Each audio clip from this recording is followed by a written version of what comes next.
I've always said, like, we should not be asking for tampons as if we're asking for Class A drugs, right? It should not be in hushed tones. Women shouldn't go to, have you got any tampons?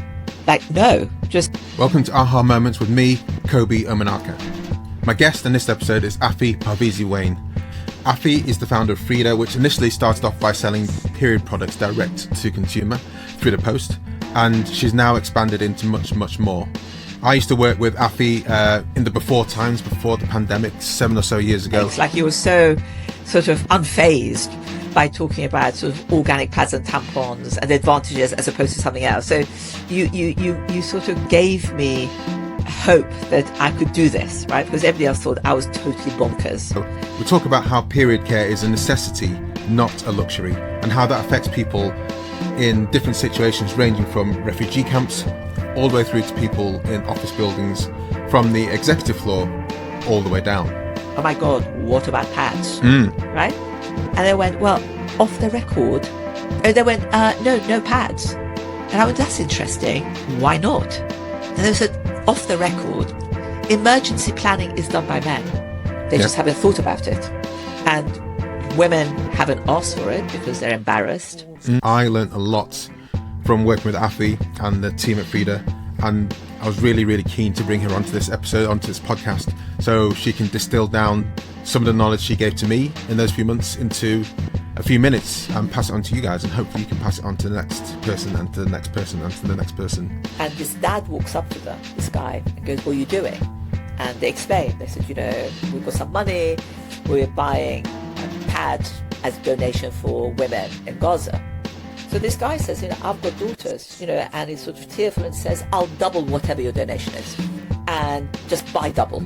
Please listen to this conversation, take notes, share with people who you think would benefit from this. Affi is really happy for you guys to get in contact with her. So if you want to, all the details are in the show notes. So yeah, please click away.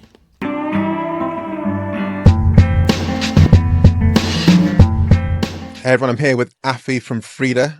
Met Freda, met Affi, it must have been like seven or so years ago in my timeline. I'm sure a lot of people's timelines is pre-pandemic and post-pandemic, and post-pandemic is a bit blurry, but we met you in the before times and worked with you guys for a few months, and I really learned a lot from working with you personally and what you guys are doing at Freda.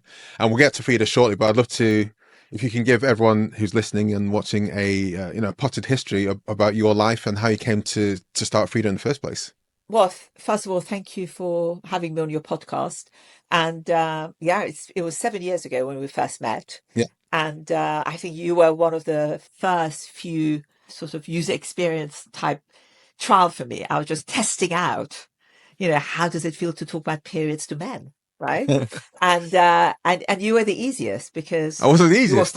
You were the easiest. No, you were the easiest because you were actually totally fine with it. It felt as if I was talking about a different brand of cornflakes. Like you were so sort of unfazed by talking about sort of organic pads and tampons and the advantages as opposed to something else. So you sort of gave me hope that I could do this, right? Because everybody else thought I was totally bonkers.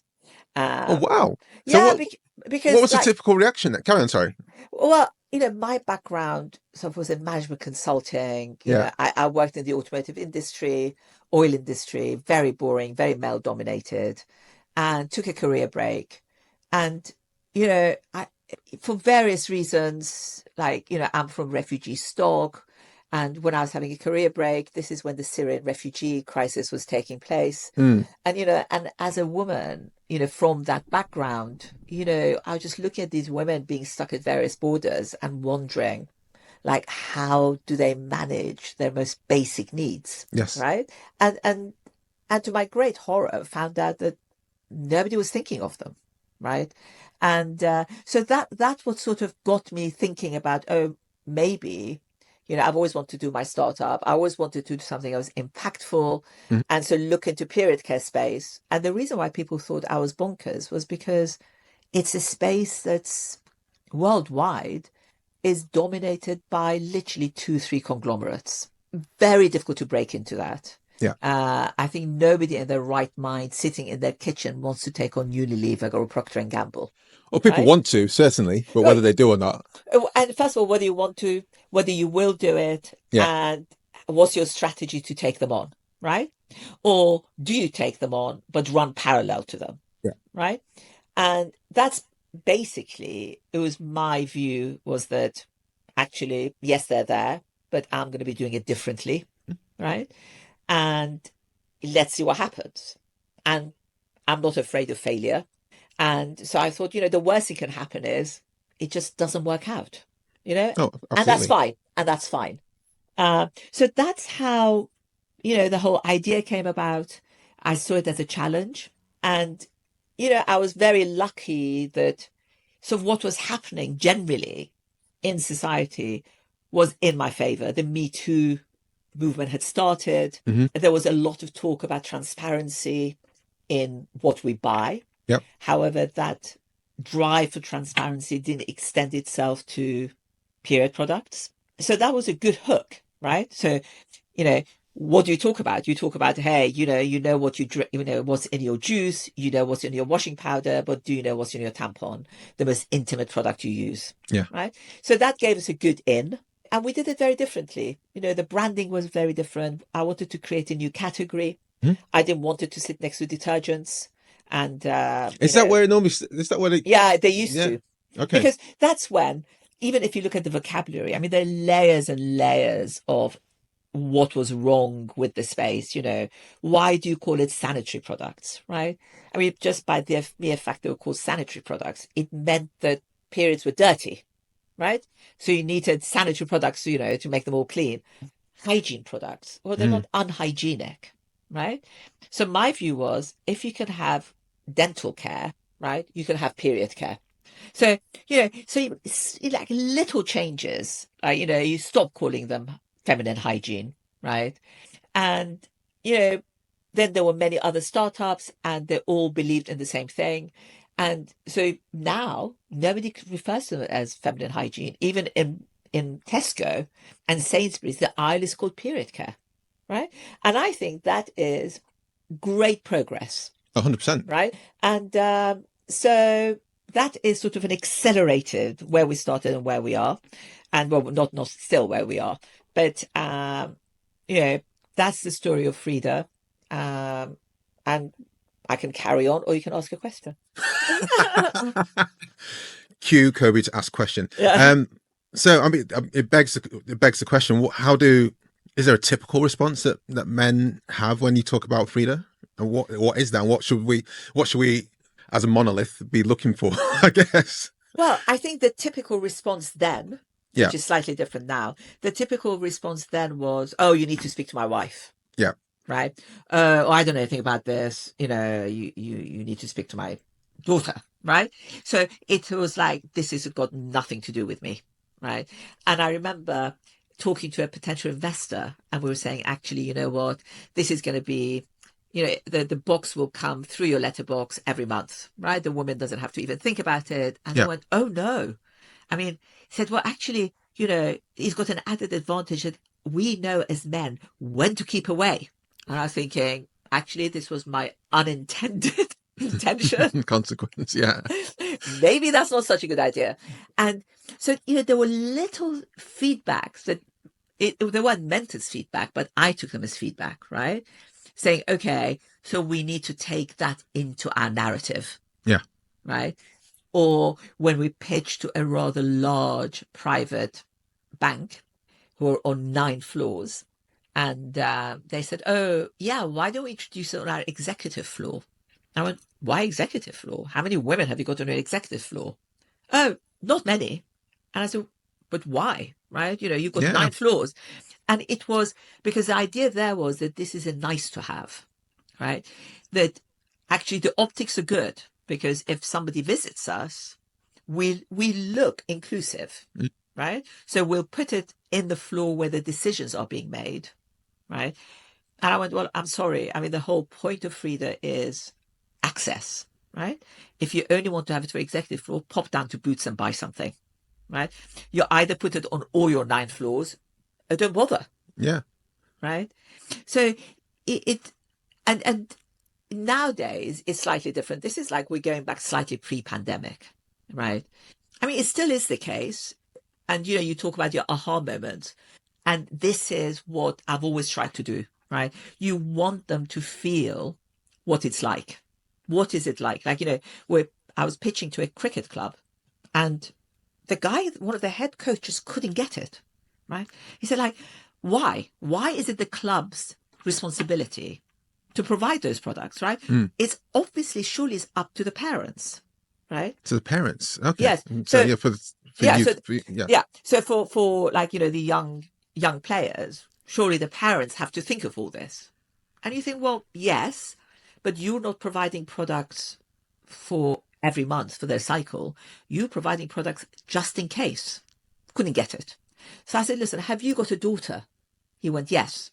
And I said, okay. So she turns up for her training, and she goes to the loo, and she realizes her period has started, and she's wearing cricket whites. What do you want her to do? Right? It just so happened your wife didn't know her period was going to start. She has nothing in her bag. What do you want her to do? Right? And he went, okay, I get it. Right? It's very difficult in that it's never been talked about. Right? So I don't blame people for saying, actually, it's not our responsibility. But it's putting them in that position, right? Like walk in my shoes, right? Walk in your daughter's shoes, in your wife's shoes, just for half a day, right? And what is it like? I think I grew up in a town where we did have at school rudimentary kind of this is what's going to happen during puberty, but it's like one lesson: girls develop one way, boys develop another way, and that was it. Off you go. Yeah. But we never. I think neither sets of people really kind of appreciates what that means and that kind of emotional impact of what that actually means. And I wonder how they're doing it now. I wonder if that's been improving. No, they send the boys out. Yeah, that's right. Why are you sending the boys out? And is it to save embarrassment for both people, or is it to? Well, no, exactly, right. Again, right. Why should it be embarrassing? Well, I mean, right? I remember those classes and laughing at the kind of things that we're going to get hair down there. But that should be the same level for everything, exactly. right? Yeah. So it's up to the teacher. It's up to, in a way, the way we teach this stuff, right? And that it's awkward, yes, right? Because anything with teenagers is awkward, but it should not be shameful, and they may be embarrassed, but it's up to the teacher to basically explain, if it weren't for periods, you wouldn't be here, right? Actually, it's a sign of health. And explain it in a very simple, biological, physiological, why it happens. And so they understand about why there is bleeding, right? I think once you get it, then you suddenly realize, actually, this is not embarrassing. It's not dirty, right? And, it's slowly changing, but, every now and then I suddenly go, oh my God, I don't believe this. Like, where have you been living, under a rock? But it's a good challenge to have. It's quite fulfilling when you've sort of somehow have managed to get through, right? Yeah, I can imagine those kind of breakthrough moments are like, we'll get to the aha moments, potentially you'll talk about them there. But because when I was at school, I understood from a physiological why periods happen. Yeah. But it's the understanding that, like I say, what that means to the person having a period unexpectedly, or being caught short, or in a situation, like I say, in a refugee camp, which seems very abstract but is super real, or for whatever reason you haven't got access to the care that you normally like to have. It can be, I'm sure it can be like, I don't know, horrifying, maybe it's too hard a word, but like, it could, maybe I'm trying to put words into your mouth, but it's not a feeling you want to have it's not a feeling you want to experience, really. No, it definitely isn't. I mean, another example I use was someone who's being very intransigent about being deliberately didn't want to understand why it's an essential. So, and you find yourself having to sort of explain stuff in a very sort of brutally honest way to get the message across. So I said to this guy, you go out every day from your house and you don't think, oh, I need to take loo paper with me. Yeah. Right? Because you assume wherever you go, there is going to be loop, right? Yeah. But assume you go somewhere and you have a poo, there's no loo paper. What happens? What do you do? Yeah. Right? He said, well, it has happened. And I went, okay, so you wander around with your pooey pants. Is that a nice feeling? Right? And he went, well, obviously not. I went, well, this is exactly the feeling we're talking about, right? It's unexpected, right? So if you, as an adult man, don't think every time I leave my house, I have to take spare loo paper because just in case, right? Why should a 12 or 13-year-old or a 32-year-old or a 42-year-old think that, right? Surely, there should be no hierarchy of essentials. Loo paper is as essential as pads or tampons. Yeah. Both are addressing physiological needs where the person has no control over, right? Yeah, that's as simple as that, isn't it? It's very, very simple. Yeah. But somehow, as you know, sometimes the most simple ideas are the most difficult to convey. I think one of the things that really got to me when we started talking was the refugee side of things. And because it's often you don't really appreciate or don't think about how other people live and what that means. And we talked about period poverty a lot, and also talked about in a lot of countries, typically the global south, where girls just simply don't go to school for a few days and miss out on that part of education. And all those things kind of like hit me, like there's a simple solution here, guys. It's not rocket science. It's like the opposite of rocket science. This is as many years as humans have existed. Yeah, exactly. I think with refugees, I think one way to think about them is that obviously it's affecting a group of people that for whom most of the time periods are quite shameful, even for the women. Yeah. Right. So I think I have to say that as women, we are quite responsible for perpetuating the shame. Right. And so when you're displaced and you live in a tent with your husband, with your brother, right, and you have no access to clean water, right, you don't have a bathroom close by, you have to walk to the end of the refugee camp, right, to get a bathroom where most sexual assaults actually happen, and you have no products, right? So how does a woman feel? Actually, it's very undignified, right? And you'd want to hide. You naturally want to hide because nobody, you're using rags because what else can you use? So actually, we need to graphically think about this stuff and not just because it's not just period poverty. This isn't poverty. This is just like nobody's even thought about it. Poverty means that someone else has got it and I don't, right? Yeah. Nobody's got it. When you're talking about refugees, nobody has access, right? And and from that point of view, actually things have changed, and that if you look at the list of what various humanitarian agencies now ask for in terms of donations, period products is now on it most of the time. And I remember as one of our give backs was the Red Crescent in the UAE was taking trucks into Gaza when the conflict first happened. So we had a donation drive, but obviously it just didn't make sense to have Freda products there. So Sophia, my daughter, was in Dubai at the time, and my brother lives there with my two nieces. So I said, listen, I'm going to transfer you the cash. You go and buy the stuff, right? And then when you deliver it to the Red Crescent, make sure they have it on the list for next time. Yeah. Right? Because it wasn't on the list. And actually what was very moving, so they go to like one of the big supermarkets and, they all get a big trolley and they're buying all this. And this dad walks up to them, this guy, and goes, what are you doing?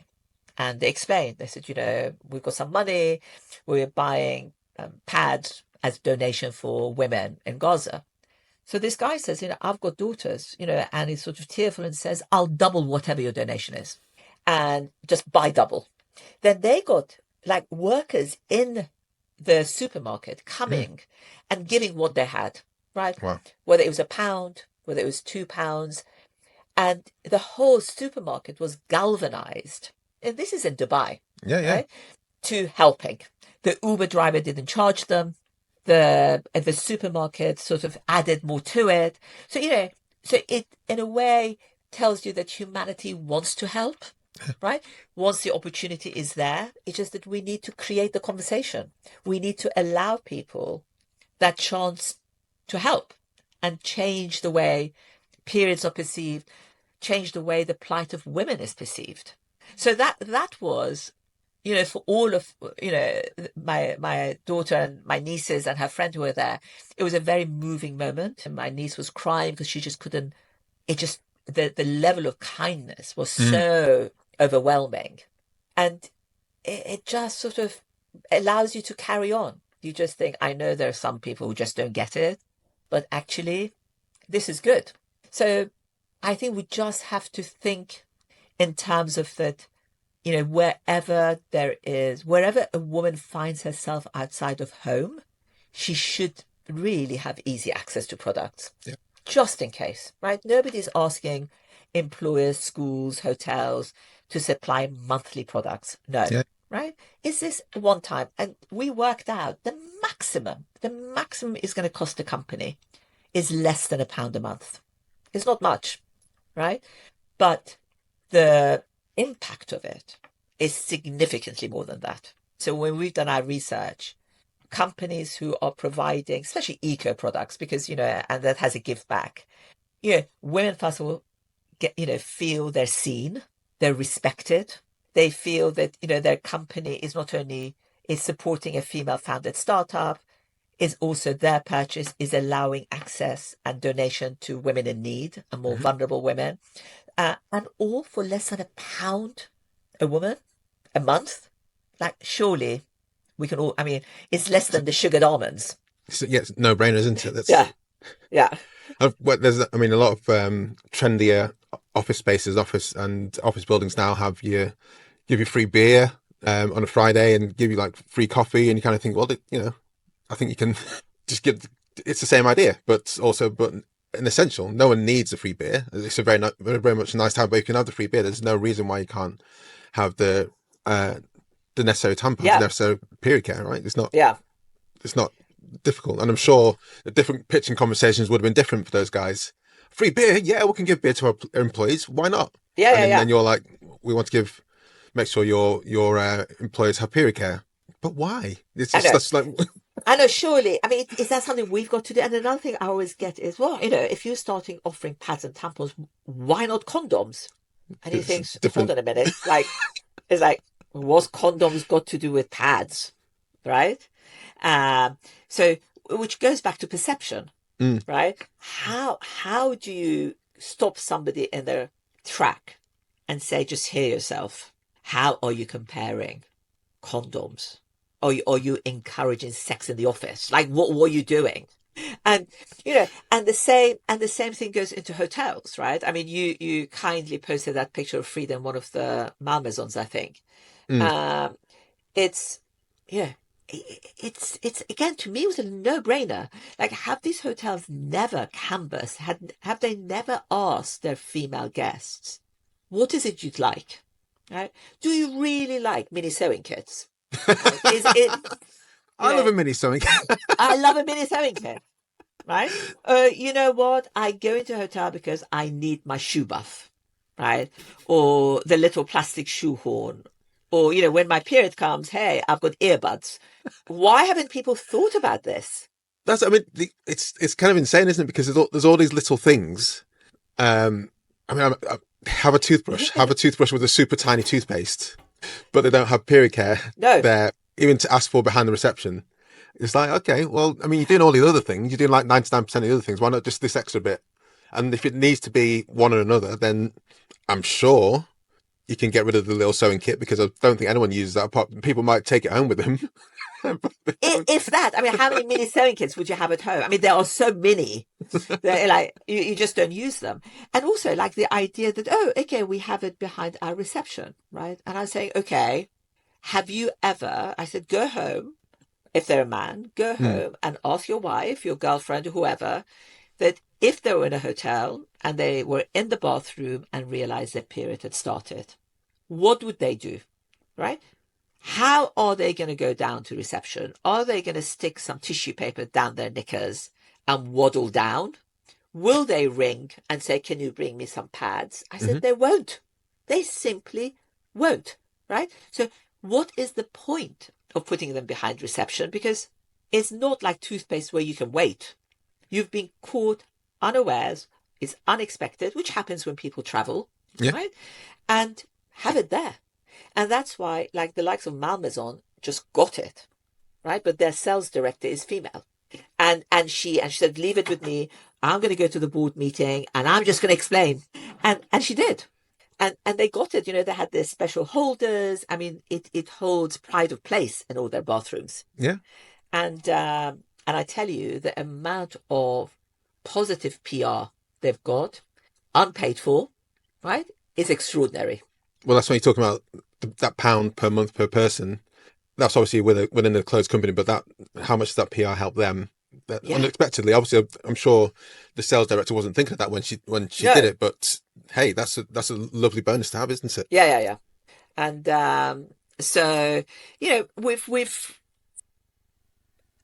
not one day is the same at Freda. You speak to companies and you just like you're bashing your head and you go, oh my God, did you really say that? Right? But it's to like take that away and think, okay, like we need to now think of this as well, right? We need to address this. And no, so it's exciting. It's good that conversations like this and podcasts happen. And, you know, you were always ahead of the curve anyway, Kobi, you know. I don't know why that was. I don't know why that is. The world is just catching up with you now. Another thing I loved when we first met was talking about how the chemicals in the products as well. And Freda was organic. Top line was organic products. No nastiness. And I'm not sure if that's how much has that fed into the rest of my life, but nowadays, you know, I as much as possible, I'm cooking everything from home because I'm looking at these ingredients. I'm looking at this food and looking at the ingredients and thinking, we don't need lecithin in anything. And you know, I'm just like, what's this there for? And it's there for really to make more money for the food companies, not helping us. And I feel that there's a lot of, there's no way I can prove this, but I feel like a lot of the healthcare challenges we're facing are due to a lot of unnecessary, chemicals, unnecessary ingredients we're having in all parts of our life. And also there's the sustainability side of things, which now I'm working a lot with sustainability companies. So generally when I wrote that post, I was just thinking, like, you guys have set me on a path which I hadn't considered when I first stepped into your house that time to help out. And I'm genuinely grateful for it because, you know, I feel loads better just cooking from it. You know, it takes longer, sure. But then I just do a batch cook and then freeze a load of stuff. And then, you know, I feel a lot better for it, you know. No, and you're right. And I think most of the time, actually, it's just asking why, right? So, you know, you're quite right. I mean, I think what I found, which was a shock to me, was when I first started, was there were no list of ingredients on pads and tampons, right? And I'm thinking, well, this is actually the most intimate, invasive, especially a tampon, invasive product a woman is using. Do we want to know what's in it, right? You didn't know. Right? There was nobody had to tell you what it was. And then I thought, well, actually, and once you do find out, and I think if you can't pronounce it, you shouldn't be using it. If you need to Google it, then no. Avoid it, right? So I realized with these products that a lot of it was, you had to Google. So cotton like comfort wasn't cotton, right? Was actually some unpronounceable. So, you know, and then you look at everything else and think, well, I need to unpack this, right? So recently I was diagnosed with, I'm not quite celiac, but I've got like pretty bad sort of gluten intolerance, which apparently comes with the menopause. And I thought quite naively, with gluten, you avoid bread, you avoid pasta. It's unbelievable where gluten finds its merry way. Yeah, 100%. Tomato ketchup, soya sauce, right? Alcohol. Like everything. Right? And you think, well, why are you putting this in there? Right? It's unnecessary. Right? So yeah, it sort of allows you to sort of, in a way, to put everything you eat or you use under a scanning machine, right? That's what I always like to have. I'd like to have like a little sort of scanner where it would just say, oh, like, this is red, you don't need to eat this, right? And yeah, I mean, in your case, I think cooking from scratch is cheaper, right? Yes, 100%. it's more labor intensive, but it's significantly cheaper. And talk about preventive, right? This is preventive healthcare. And surely this is the route that we all should be taking now, Oh, is 100%. Yeah. not cure, but let's prevent in the first place. And when it comes to like pads and tampons, we don't need it. We don't need scents. We don't need perfume. Like, why should my pad be Not smelling shaken of... back, is it? No, exactly. Like, who said that you want your pad to smell of jasmine, right? And anyway, who said that period blood smells, right? It's again, it's like it's adding stuff that I just wonder who told them that it was necessary, apart from the fact that it was a differentiator. Yeah. Right? This is jasmine and that's, I don't know, rose. Vanilla, yeah. Yeah. So ours was like, no plastics, no pesticides, like no nothing, right? This is got nothing in it, right? And in terms of sustainability, I've got serious issues with everything washing, whether it's pink washing, green washing, manure washing. What's sustainable, right? When you think in my space, 40% of emissions is done at the factory stage, right? So if you're shipping from China, right? Yeah, it might be eco, it might be bamboo, it might be organic. First of all, you don't know what that factory in China's How they're making it, sustainability, yeah. right? I mean, let alone workforce, labor. I mean, put those aside, right? Just pure emissions, like we have no idea. And then you've got to ship them, right? It's got to come all this way, and then you still claim it's sustainable, right? Whereas with ours, I remember going to our factory in Sweden, and it's a family-run factory, and the guy sat me down and he just explained everything, and he said, just think about it. He said, we are a zero carbon footprint factory, right? So, even if our products were terrible, right, it's still better than 100% organic that's coming from China. He said, you've got to be pragmatic about these things. Unless you want to go tick boxing, you've got to be pragmatic, right? Your tampons can be 100% cotton organic. Your pads don't need to be, right? They could be made from renewable material, and the material on the top that touches the body got to be organic cotton, but not the absorbency core that, as long as it's eco, it functions. Like, what is the point of being sustainable if it doesn't work, right? So it's got to work. It's got to work, yeah. 100%. It's got to work, right? So my thing always was, it's got to work. It's got to be sustainable. If it's a matter of it works and you can have access, don't have sustainable, right? So for me, every woman should have access to period products. If it's eco, that's a cherry on the cake. But actually, the first thing is you need to have safe products. Yeah. Right? Easy access. Right? And if money allows, then choose chemical free. Right? If money allows, choose chemical free and organic. Right? But these are nice things. These are nice to haves. Right? And it's in the first world, and nice to haves have sort of got conflated with, what it should be. But actually, organic is still nice to have, but period products aren't nice to have. So this podcast is aha moments.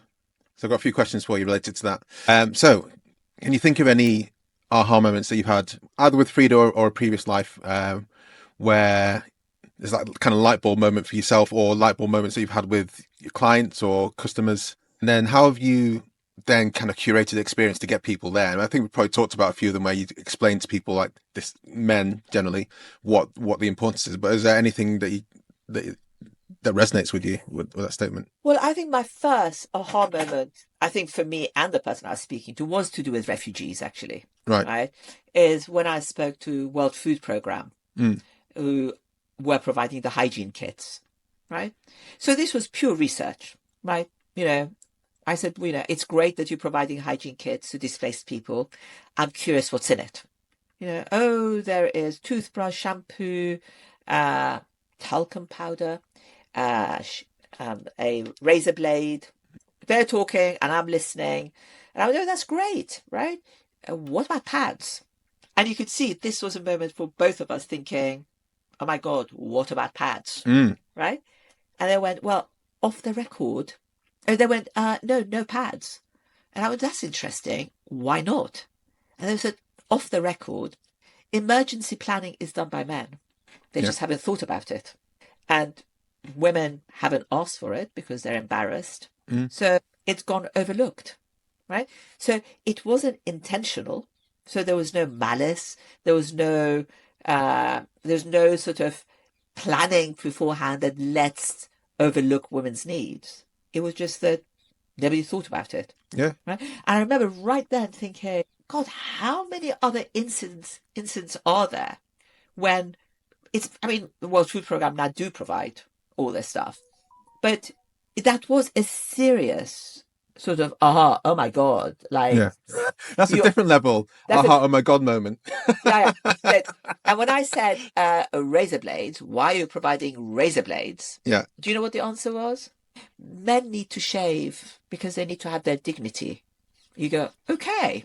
So that was definitely an aha moment which completely formed the way I carried on with Freda, right?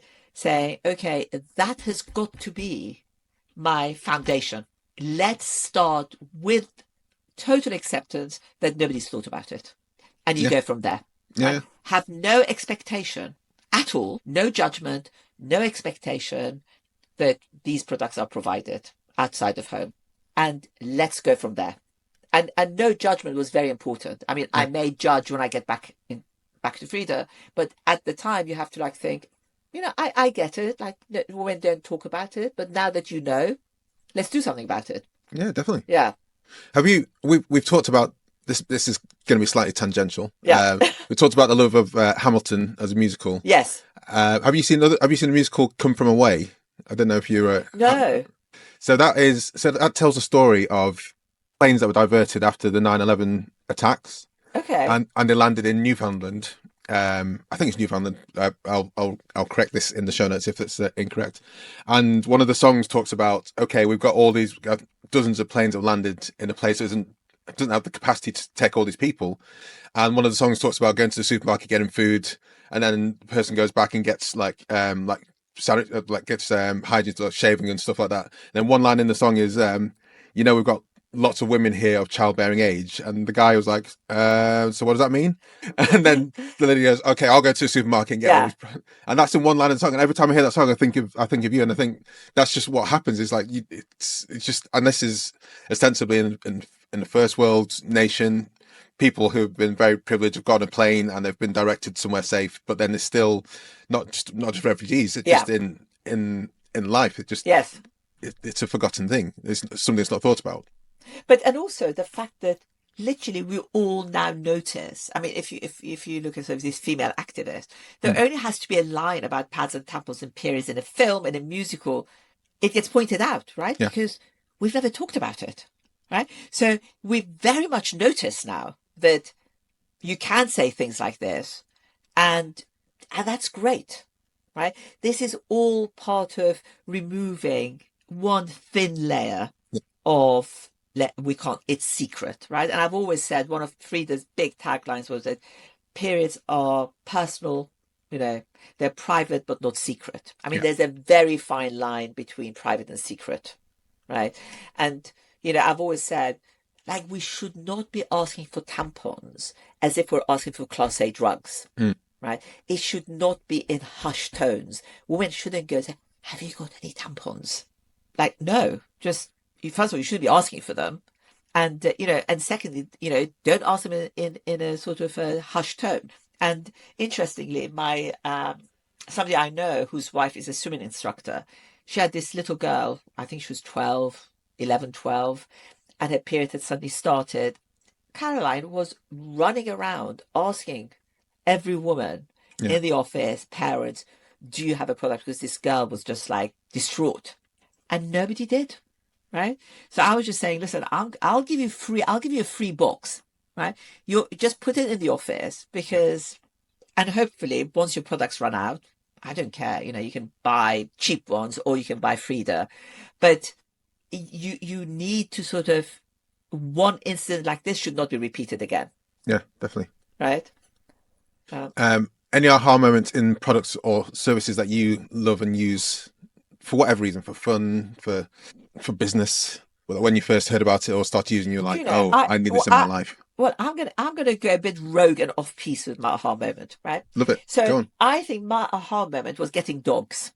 Right. Okay. Well, I was going to ask for a personal aha moment, so that might be the dogs. That's my personal aha moment. Okay. Is that I never wanted dogs, right? I wasn't brought up with dogs. I never wanted dogs, and we've now got 2 cockapoos, right? I met the first one, Honey. Yes, Honey has now got a half sister called Pumpkin. Yeah. And I had never really appreciated the unconditional love and joy dogs bring to your life, right?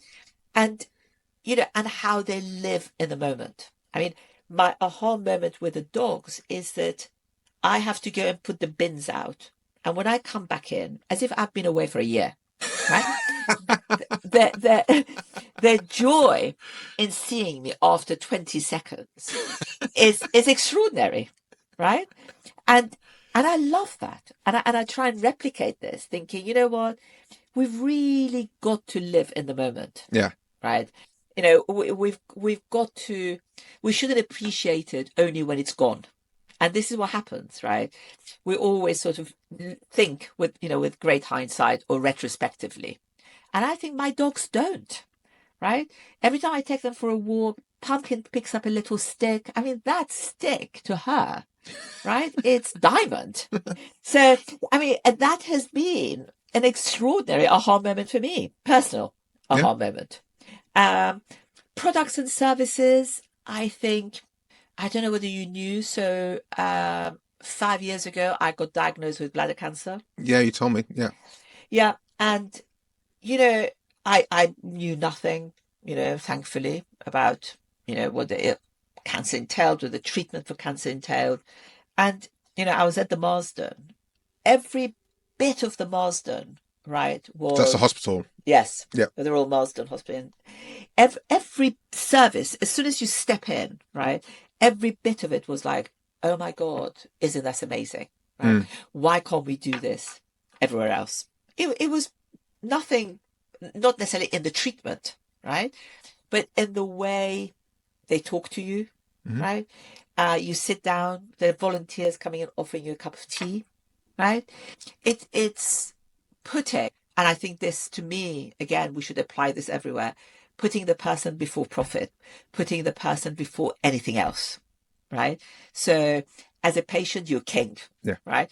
And I think, for me, that is, my customer is my queen, right? Even if I know they're wrong, I learned through my time at the Marsden that actually it doesn't matter if they're wrong. If I think they're wrong, they think they're right, right? And it's my responsibility to provide a service that they're happy with. And a lot of the times, actually, it's just the way you talk. It doesn't take much. And so, I think everything about the Marsden was seriously, I was awestruck, right? At how things can be done so well just by changing the way you treat people, right? You treat them with respect. You treat them with dignity. You see them as humans first and foremost, right? And that's it. That's all you need, right? I love it. I love it. Affi, thanks so much. Are you happy for people to get in contact with you? And or Freda, obviously, after hearing this podcast. Yeah, no, that'd be great. And as always, Kobi, it's always great chatting to you. And you always ask and you comment. You're very insightful, and I always go away like thinking, I should think about this one more. Yeah, so thank you. No problems at all. It's been a pleasure. I want to thank Affi for spending the time with me to talk about her start in her career and pivoting onto Freda, and the conversations that she has, which don't need to be embarrassing but are kind of shrouded by that veil of secrecy almost. I hope you took away a few things from that time with Affi, and as I said at the top of the episode, if you want to get in contact with her, scroll down and all the details to get in contact with her are in the show notes. And please do comment on this. Please like, review, subscribe, do all the things that podcasters ask you to do, because it's really, really important, and it really, really helps us to get the message across to other people and helps other people to find us. Thank you for your time. It's been a pleasure, and I'll see you in the next episode.